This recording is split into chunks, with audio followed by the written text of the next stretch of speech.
Vietnam. The mere mention of the name brings to mind the massive protest against probably America's most unpopular war.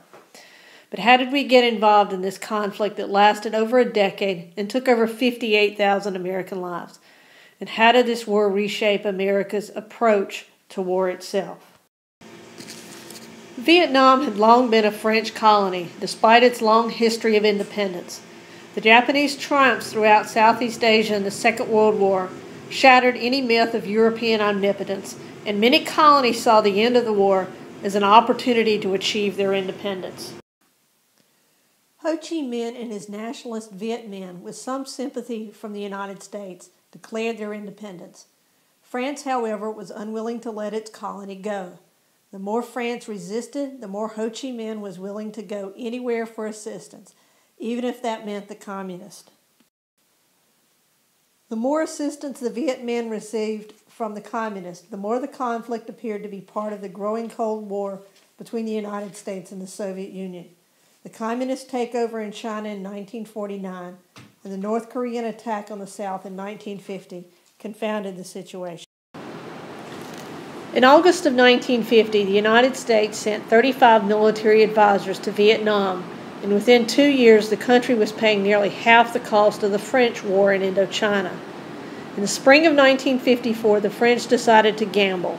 Having been unsuccessful at countering the Viet Minh's guerrilla tactics, they decided to lure the enemy into a conventional battle, believing that would give them the upper hand. The battle that resulted at Dien Bien Phu, however, was a disaster for the French. When the United States decided not to intervene, France had no choice but to seek a negotiated settlement. The Geneva Accords provided that the Viet Minh and their supporters would go north of the 19th parallel, and the French sympathizers would go south. Most understood that a free election would have brought an overwhelming victory for Ho Chi Minh. The hope was that the Southern government could provide a credible alternative in elections to be held in 2 years. The elections were never held. Neither side was happy about the division. The American hopes that the South Vietnamese government would provide a credible alternative to the Communist North was never realized. The government in Saigon began fighting a local communist insurgency, the Viet Cong, as well. The United States, fearing more dominoes falling to communism, began sending advisors to assist the Southern government. During the Kennedy administration, there were 15,000 American advisors.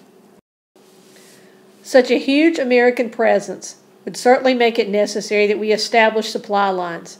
On August 2, 1964, the United States alleged that North Vietnamese torpedo boats fired at an American ship, the USS Maddox, off the coast of Vietnam in the Gulf of Tonkin. 2 days later, another attack was reported on the USS Turner Joy. The second was almost certainly a fabrication. In the first incident, an American vessel may have actually fired on another American ship in the dark and fog of night. Nevertheless, Congress passed with only 2 dissenting votes the Gulf of Tonkin Resolution, authorizing President Johnson to use all necessary means to repel any armed attack against the forces of the United States and to prevent further aggression. By December of 1965, there were 200,000 Americans in Vietnam, and by the end of 1967, there were 500,000. The public was led to believe that victory would be relatively quick and defeat was not an option. As Secretary of State Dean Rusk asserted, the U.S. commitment is a principal pillar of peace throughout the world. If that commitment becomes unreliable, the communists would certainly draw conclusions that would lead to our ruin and almost certainly to catastrophic war. Secretary of Defense Robert McNamara's strategies never succeeded. Despite dropping more bombs on Vietnam than were dropped in the entire Second World War, the U.S. was never able to win the hearts and minds of the Vietnamese people.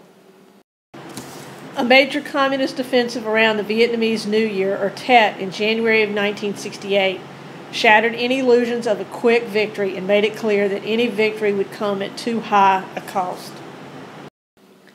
While the incumbent Lyndon Johnson withdrew from the 1968 presidential contest, the winner, Richard Nixon, offered new leadership to end the war. The plan involved increasing pressure on the North Vietnamese. However, more Americans would die in Vietnam in the first 4 years of Nixon's presidency than in all our previous years. The war became increasingly unpopular at home, especially after news of the My Lai massacre reached the American public. Finally, in January 1973, a treaty was signed in Paris as President Nixon declared peace with honor. It was merely an interval. The South Vietnamese government collapsed in April 1973 as the United States Embassy was being feverishly evacuated. Vietnam would forever change American foreign policy. Colin Powell, who had served in Vietnam and later became chairman of the Joint Chiefs of Staff, and after that Secretary of State, argued that we must ask a series of hard questions before any military engagement. The Powell Doctrine asked, is there a clear political objective?